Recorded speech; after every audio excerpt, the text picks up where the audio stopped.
आज की कहानी है गरीब घर की बहू बनी कलेक्टर।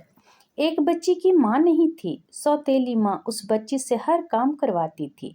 4 बजे भोर में वह बच्ची जागकर स्कूल के समय तक हर काम करती थी। उसके बाद स्कूल जाती थी। सौतेली माँ अपने बच्चे को टिफिन देती थी, लेकिन उस बच्ची को टिफिन भी नहीं देती थी।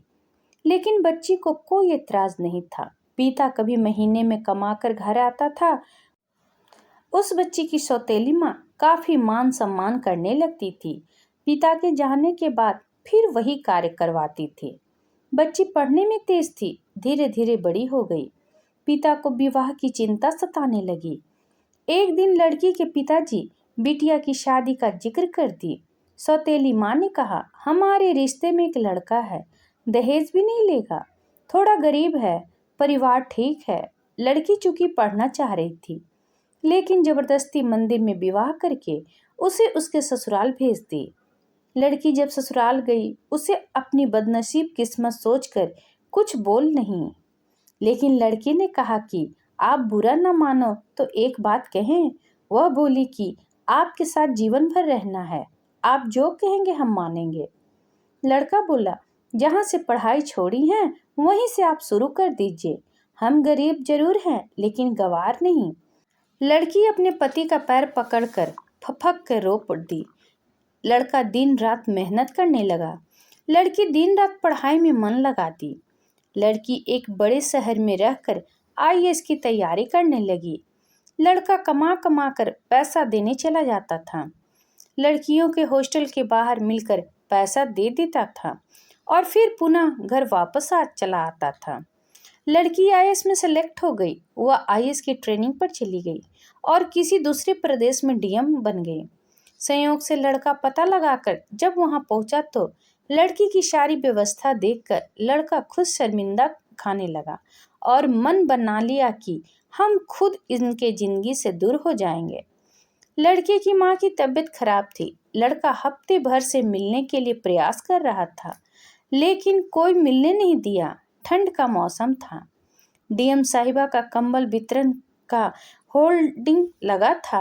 वो भी सवेरे से लाइन लगाकर खड़ा हो गया, जिसमें 5 गरीब चुने गए। उसमें वह लड़का भी था। डीएम साहिबा गाड़ी से उतरी और एक एक करके कंबल देना शुरू की। जब 5वें आदमी को कंबल देने की बारी आई, वह लड़का अपना मुंह तौलिये से बांधे खड़ा हो गया। डीएम साहिबा जैसे ही कंबल हाथ में दी, लड़के की आंखें नम हो गई और धीरे से बोला कि साहब, हमारी माँ की तबीयत खराब है, माँ को यहीं लाया हूँ। आप सरकारी अस्पताल में फ़ोन कर दीजिए, जिससे मेरी माँ का सही इलाज हो सके।